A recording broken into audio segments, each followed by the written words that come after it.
আমরা আরাফাতের দিনের রোজাটা বাংলাদেশে মানুষেরা কোন দিনে রাখবো? আমরা কি 9 তারিখে রাখবো নাকি 8 তারিখে রাখবো? কারণ হাজী সাহেবরা আরাফাতে যেদিন অবস্থান করেন সেদিন আমাদের দেশে 8 তারিখ হয়, চাঁদের কি থাকে 8 তারিখ থাকে। তো আমরা কি হাজী সাহেবরা আরাফাতের মধ্যে অবস্থান করছেন সেদিকে তাকায় 8 তারিখেই রাখবো, নাকি হাজী সাহেবরা সৌদি আরবে যেহেতু 9 তারিখে আরাফাতের ময়দানে অবস্থান করছেন অতএব ওই 9-এর দিকে তাকে আমরা 9 তারিখে রাখবো? এটা নিয়ে একটা ধোঁয়াশা, একটা প্রশ্ন আমাদের ভেতরে কম বেশ আছে।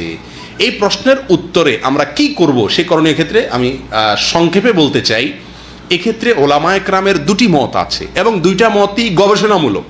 এর কোনোটাই কোনো হাদিস থেকে স্পষ্টভাবে সমর্থিত না, বরং উভয় মতই যার যার বুঝ এবং গবেষণা লব্ধ। কোনোটিকেই সঠিক বা ভুল এটা বলা বুদ্ধিমানের কাজ হবে না। অনেক ওলামায়ে কেরাম বলেন আমরা হাজী সাহেবরা আরাফাতের ময়দানে যেদিন অবস্থান করবেন পৃথিবীর সকল প্রান্ত থেকেই আমরা হাজী সাহেবদের ওই অবস্থানের আরাফাতের অবস্থানের দিনেই কি রাখবো? রোজা রাখবো। এটাই হলো আরাফাত দিনের রোজা। যদি সেদিন কোনো দেশে ঈদ না হয় তাহলে আমরা রাখবো, সেটা আমার দেশে 8 তারিখ হোক 7 তারিখ হোক দেখার দরকার নেই। এটা হলো অনেক ওলামায়ে কেরামের মত।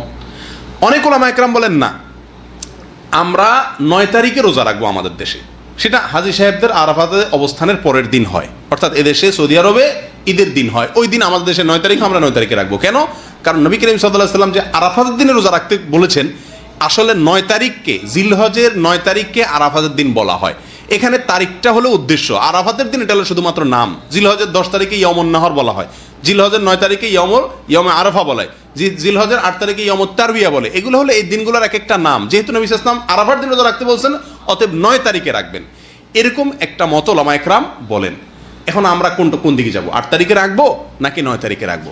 আমি বলি, যেহেতু কোনো মতের পক্ষেই সুস্পষ্ট কোনো হাদিস নাই, অতএব আমাদের জন্য সবচেয়ে যুক্তিসঙ্গত হলো দোনো দিন রাখা, 8 তারিখে এবং 9 তারিখে রাখা। কারণ জিলহজের 1 থেকে 9 তারিখ পর্যন্ত এর প্রত্যেকটা দিনই আমাদের কম বেশ রোজা রাখার চেষ্টা করা উচিত।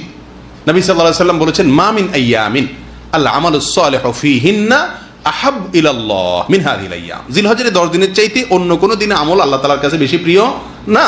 এই জন্য ওলামায়ে কেরাম বলেন যে এই 10 দিনের প্রথম দিনগুলো, ঈদের দিন বাদে প্রথম দিনগুলো প্রত্যেকটা দিনই কি রাখা উচিত? নফল রোজা রাখা উচিত। তবে বিশেষভাবে হাদিসে নির্দেশ হলো কিসে? আরাফাতের দিন রাখার জন্য। অতএব আমরা যদি 8-9, আমাদের দেশের লোকেরা 8-9 উভয় দিন আমরা রোজা রাখি জিলহজের, তাহলে সেক্ষেত্রে সন্দেহাতীতভাবে আরাফাতের দিনের রোজা রাখা আমার হয়ে যাবে। অতএব এই 8-9 উভয় দিন রাখাই আমাদের জন্য সবচেয়ে উত্তম এবং বেস্ট। আল্লাহ তাআলা আমাদেরকে আমলের তৌফিক দান করুন।